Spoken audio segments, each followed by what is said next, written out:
Thanks for tuning in to the Just Go Play podcast, where we look to develop and promote a positive youth sports experience. As always, we are available for speaking and private engagements and can be reached at info@justgoplay.ca. You can also catch full video versions of our podcast on our YouTube channel. And don't forget to visit us at justgoplay.ca. Enjoy the episode. Hi, everyone. Welcome to the Just Go Play podcast. I'm your host, Daryl Devonish. I'm here with my co-host, Taryn Lipschitz. Today, we are going to continue on our journey. We've wrapped up culture, and today, we're gonna expand on that because a huge part of culture is inclusion and diversity. If you're gonna have a great culture in your organization or your team or your business, inclusion and diversity have to be in the discussion. Today, we have a great guest with us today. We have Andrea Carey from Inclusion Incorporated. And I'm really excited because I'm just learning about, really learning what inclusion is and how to go about it and how it should be really handled in a corporate setting, in a business, in a team. Some of us, we think we know that word. And it's like, oh yeah, I know what that is. I've been inclusion, or I know what inclusion is, but now we're going to get the real answers today. So, hey, Andrea, how you doing? Hey, Daryl, I'm great. Thanks for having me. Oh, no problem. So, T, you good? I'm so excited for this conversation, Daryl. I think this has been such a hot topic, especially the past year. And so many people, I feel like, are very uncomfortable and they don't know where to start. So I think this is a great one for Andrea to really kick off and tell her a little bit of her background and what Inclusion Incorporated is. And let's dive right into it. Yes, Andrea, please let us know why you're at the front of the room today. A little bit on your background and a little bit about Inclusion Incorporated. Yeah, thank you. So happy to be here. And you're right, inclusion has definitely come to the forefront over the last year. So I'll give you a little bit of a scoop about how I kind of got to where I'm at and why I'm doing the work I'm doing. And over the last dozen or so years in my career, I've had the opportunity to work in different spaces around inclusion and diversity and how we include those that aren't being included. And it really just became an area of passion for me. And as I got introduced to more topics and got to work specifically with certain population groups that were being excluded, the reasons, the barriers, the challenges of why they're being excluded just kept mounting, and just really fires me up, because I truly believe at the heart and my heart and soul that everyone has the right to participate and to play, and we need to do better to ensure that everyone can just play. And so I about 2 years ago, actually started the Canadian Certified Inclusion Professional designation and underwent that process just to really kind of ground myself in what I didn't know, because I knew there was lots I didn't know. And I wanted to be able to support organizations and leaders in what they needed to know in order to move this work forward. And then about a year ago, I launched Inclusion Incorporated with just that intention of like, how do we do this together? How do we support organizations and leaders to have what they need, to have the tools and skills at their disposal to move this work forward? And I said a year ago, I would have said our work was so much about trying to explain why people needed to be inclusive. And then that shifted as we saw the events of last year unfold. And now it's more about sort of supporting organizations where they're at and really helping them move forward. And so Inclusion Incorporated is really about taking that journey with our clients, supporting them where they're at, moving forward, and providing sort of all the tools that they need. So we call ourselves a full service inclusion agency and consultancy, and we work with 3 strategic partners to cover off areas where we don't have expertise.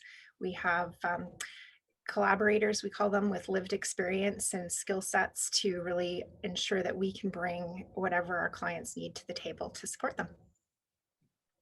Amazing work. Listen, this is something that it's long overdue, and it's awesome to hear that we have people that are experts in this field and not someone just sort of talking about it off the side of their desk.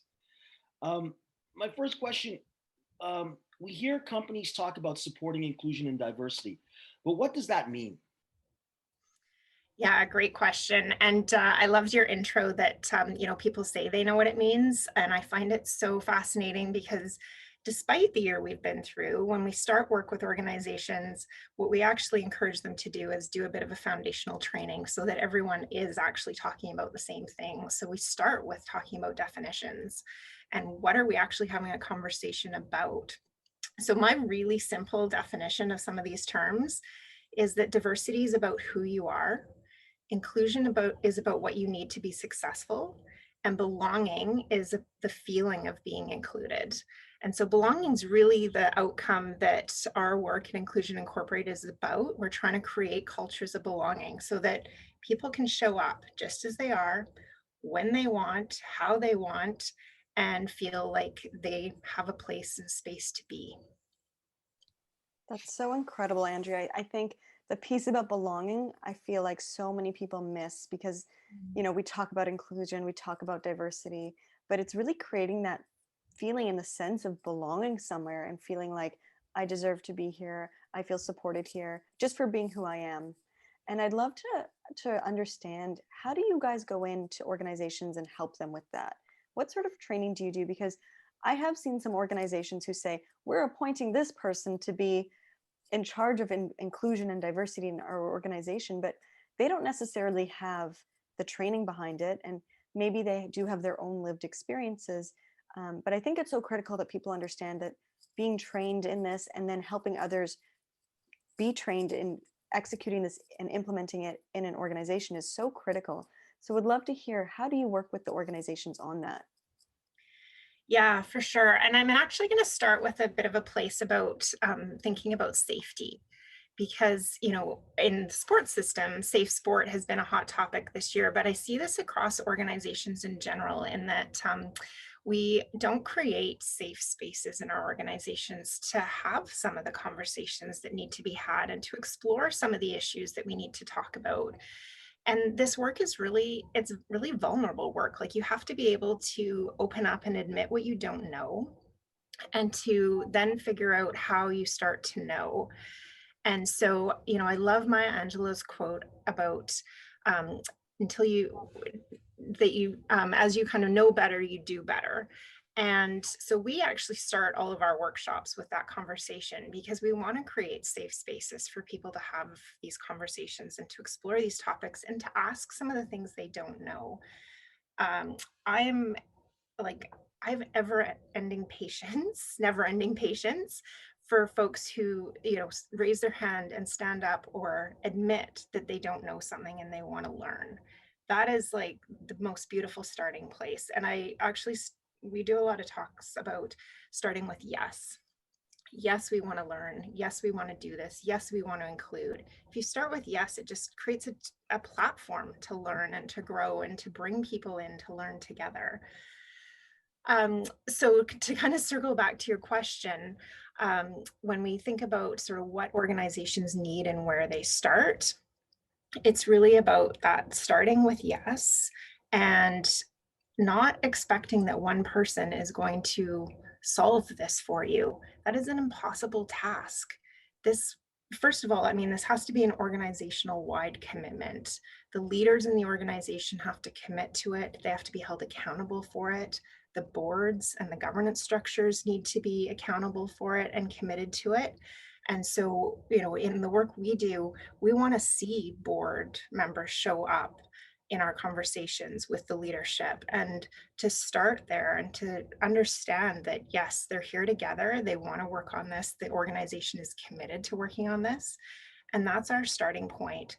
When you appoint someone as a D&I lead in your organization, they need so much support to be successful in that role. You can't appoint someone and then be like, oh, we've checked that box. We have a D&I person. We've solved our problem.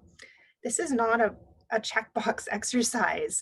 It's not a checkbox exercise in terms of checking off the types of diversity you're working towards. It's not a checkbox exercise in terms of one person or one committee that can do all of the work. It's hard work, it's deep work, it's long-term work, and the whole organization has to commit to it at every level and create a plan And that's where we really start with organizations, is having the conversation about what's important to you, what um, aspects of diversity are you prioritizing, what makes sense for you to prioritize. One of the reactions we saw this year was that so many organizations struck a diversity and inclusion committee, and they actually have no idea what they're working on because they don't have a plan and they don't have goals. And so they're sort of fumbling in the dark, and they don't have the support they need in the organization. And now 6 months later, we're talking to organizations that are like, well, we put a D&I committee in place and it hasn't done anything. It's like, well, that's great. You have a committee. Do they feel supported? Do they feel safe to move things forward? And do they know what they're working on? So I'll just pause there because that was a bit of a long piece, but that's kind of where we start. So I just want to clarify. So do you go into these organizations and support them with this? Are you there like now on Zoom, or do you physically go in and, all right, guys, help them out with this, help the leader, the team with this? Yeah, absolutely. That's essentially what we do. We want to take the journey alongside them and support what it is they want to do. So we meet with them, we learn what they know and don't know. We do assessments to understand where they're at, and then we work with them to co-create their goals and strategy about how they want to move this work forward. Wherever we can, we start to gather baseline data about what their situation is so that we can then also put metrics in place to measure their progress. And we look at, once they know what their goals are, we look at what actions they need to take and what supports they're going to need to move that forward. And so we really kind of structure it such that we're working alongside them to co-create that, to develop and tap into all the different areas they need to think about, whether it's policies, HR practices, terms of reference for groups, accountabilities, training, all of those pieces. We map that plan and support them in that. So you guys do a little bit of hand holding in the beginning then? Until... Yeah, I wouldn't call it hand holding because I think it's, but it's, yeah, as I said, kind of walking alongside them. And we describe the work as a journey because it's not going to be a straight linear path. It's going to have bumps. We're going to learn together. We're going to stumble together. That's part of that vulnerability and creating those safe spaces to fumble and learn together. Why I say that is because many groups haven't done this before. So if no one's really done it, you kind of got to be there the first run with them a little bit, or just guide them through, because they've not seen this before, and they've not had all these conversations, or they've not seen someone come in and try and make these changes. So that's why I think your role is huge for people that are looking for this type of help, but also helping people that are going to be leading this when you guys aren't there. Mm-hmm. And the one question I do have, Andrea, is because, you've mentioned it too, and we've all seen this, where organizations appoint a committee for around diversity and inclusion, and then, they come to you 6 months later saying the committee hasn't done anything, and they need the support. Can you explain to us too, even just some timelines, some realistic timelines for organizations to go through this process? Because it's not that it's ever going to end, it's going to be continuous. But I think people need to understand that it's not something that all of a sudden in 1 week you've got this committee and things have changed. It's a process. So can you give our audience a bit of an idea of how long does this take to really get people aligned and get everyone trained and having those conversations and feeling safe, and then feeling like they are able to implement changes so that everyone does feel like they belong? Yeah, no, absolutely. And you're right. Like I did say that it's a longer term shift. And so it's an investment. And usually what we recommend is that we spend, usually kind of 2 to 3 months with an organization just working on their action plan. So creating some foundational training pieces so they're on the same page, and then exploring with them what that action plan is going to look like and what things they need to be thinking about, the co-creation of the action plan, the kind of going back and forth in terms of what that starts to shape out as, and what other resources, tools, supports they're going to need to build into their planning for that. And then we recommend that we walk alongside them for at least a year to help support the implementation of that. So it's not just the creation of it, it's also that kind of, we almost call it kind of a mentoring or coaching approach in terms of supporting them to then move it forward, because they will stumble and there will be things that come up that we couldn't have possibly predicted, that in the world we've seen this year, like we never would have imagined some of the situations and instances that we've been managing and working through with organizations.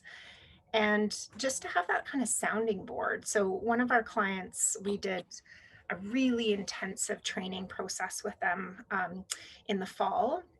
Like, I think we did about 24 hours of training with them in like just over a month. Like, they dove in hard, and it was incredible to see the shifts in how the leaders in that organization were thinking about things, how they were exploring, how they were showing up, and how they were modeling what they were learning on a daily basis, to the point that when they went to do their holiday greeting message, they actually sent it to me and said, so we were going to do a Merry Christmas. Then we realized that wasn't culturally appropriate because it doesn't include the wide diversity of people we want to speak to. So now we've created this Happy Holidays message. Can you look at it and tell us what you think? And so we did that with them. We walked alongside them and we like looked at their messaging. We looked at the visuals that were part of that messaging. And, we traded out the Christmas bulbs for mittens in that message. So it was more of a winter holiday themed message than a Merry Christmas message. And just the fact that they thought to ask that because of what they had journeyed through was so powerful. And that's just one example. That's incredible. I love it. And I think, it is a process, it is a journey. And I love that you said, you walk alongside them, being there for support, because it isn't something, behavior change takes time. It's not like we've got this plan and we've got a team and now everyone's changing how they're working. You're asking people to view things differently than they may have viewed things for 30 years, 50 years, 20 years, 65 years. And that's tough. And I think what's so critical is you're creating the safe space to have the conversations and people to be able to say, I have questions, I want to learn more. I would love to shift to, because a lot of our listeners too are in the sports space. And I think, we've talked very broadly now on how this is applicable to every organization. I would love to hear from you two examples of, specifically in that sports space, what are the issues around and the challenges or that you've seen with diversity and inclusion? Yeah, no, great question. I was doing some work in the fall with Minister Qualtrough, and she had the best quote. She talked about how we think about systems being broken, and she's like, the systems are actually functioning exactly as they were created. They just weren't created to include everyone. And so I just thought that was such a powerful statement, because what we see in the sports system and in many of our systems is that, we work on a system of systemic exclusion. We have created sport and activities that are meant for a certain population, and they do a pretty good job of including that population. But the moment you hit a challenge or a barrier, that's no longer an option for you. And so when we think about sport and the power it has to be a catalyst in people's lives, to support them in their social development and life skills and leadership skills and developing executive function and just creating that love of movement, it's we need to figure out how we make that an opportunity for everyone. And every single person is going to have different needs within that. And so instead of sort of structuring things as like, this is your cookie cutter, you're either in or you're out, we need to think about who's the person at the center of this that we're trying to support, and what do they need, and how do we bring them in and keep them in, and focus less on sort of that outcome of winning and focus more on the outcome of people being who they are and like thriving in those environments. And I think the other piece that I would add on to that is, we keep tacking new systems on or new populations on. And so, we look at the Paralympic system as an example. Like that was developed to be in parallel to the Olympic system. By definition, Paralympic is parallel to Olympic. And not that I would necessarily advocate an integrated games, but I do think that, you know, we have to think differently. We have to think about what individuals need to participate versus we're going to add a sport or a person to this program. It's like, how do we create the program that's for each person that shows up? And we see the same in kind of the Indigenous sports system, that there's a parallel Indigenous sports system. We see a lot of, in community, we see a lot of, you know, basketball or different sport leagues that are happening completely outside of our sports system because there's not really a place for them to exist in our sports system.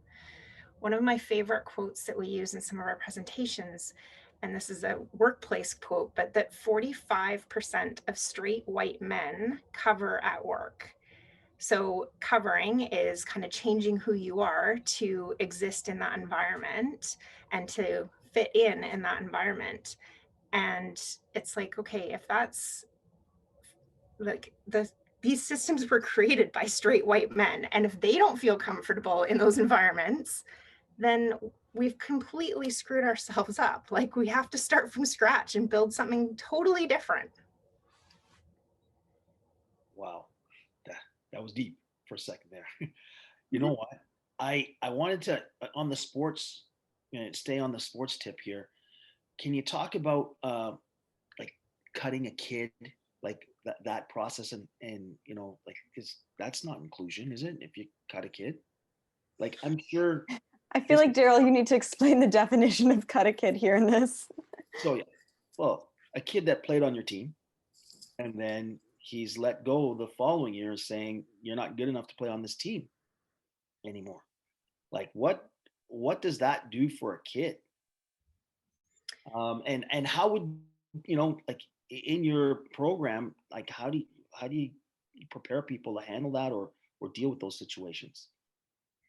Yeah, and cutting is just it's so prevalent in sport. So thank you for raising that. And I think it's just a heartbreaking practice. And I mean, I get it from a planning perspective in terms of like, you know, you can only accommodate a certain number, or because of competition, you only want the best. But it's like, well, again, like what's the outcome here? Like, what are we truly trying to do with sport and physical activity? We're trying to give kids a place to play, right? And give them a great experience and have them have fun and social connection.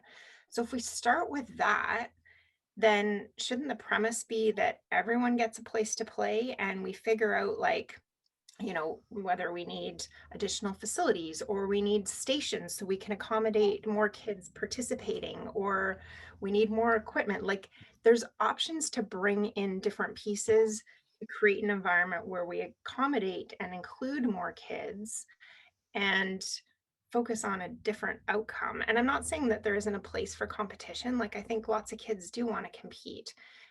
But how do we have, you know, within, say we end up with 100 kids in the sport instead of 20, can they not then play each other and, you know, have the opportunity to intermingle and build additional social connections? So instead of getting to know 20 kids, they actually get to know 100 kids. Or maybe we need to look at more multi-sport opportunities so kids are rotating through different sports rather than focusing on one.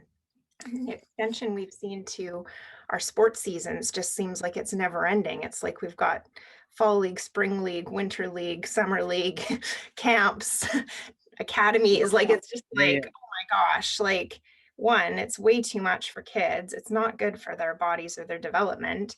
And we're actually limiting their social connectivity to a small core of people.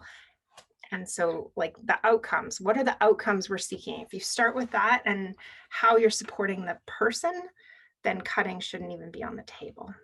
and I think people listening to you talk right now would say it depends on the level of competition. I think that's what they would say to, you know, you got to cut a kid. This is the best of the best. You know what I mean? So that's where I think people might challenge, you know, and I was just curious, like, that's the challenge. Like if it's a high level of competition, you know, how do you, that's the piece that in all the coaching I've done, found really challenging. Like, do you just say, okay, I'm going to keep some of you guys on the team, but we're going to play the best, like whoever practices well or does well this week is going to play. And these, like, it's so tough. And, I'm playing on both sides right now. I just was curious if you encounter these kind of conversations. Oh, yeah, absolutely. And I mean, to your point about the high level of competition, like, as I said, like, some kids do want that. I find often it's their parents that want it more than the kids. But the other factor is it's like, okay, so you're going to cut kids, or you're going to make choices about who plays in what games, or however that's going to play out for you in trying to figure that piece out. But I guess the question then is, well, where do the other kids go? And right now they get cut and there's nowhere for them to go. So one, they don't have an opportunity to continue to develop their skills in that sport so they could get better, so that maybe they would get picked next time. But they also lose that social connection. And I know, like, a family friend of ours, their child is obsessed with hockey, and was playing on all the teams until he was 13 when he got cut. And they live in a small town, and there's now no option for him unless they drive 4 hours to play in sort of this regional league in another place. And it's like, really, like, we can't figure that out. There's got to be other kids that just want to go out and play. And so how do we create more sort of recreational structures to support those that aren't on the competition team? And does it need to be all about the competition team? Like, we do get kind of fixated on that, thinking that our kid's going to be the next, whatever, Wayne Gretzky, Yeah. for lack of a better example. And it's like, Wayne Gretzky didn't even play like the way that we're asking our kids to play now, right? Like, he was a multi-sport athlete.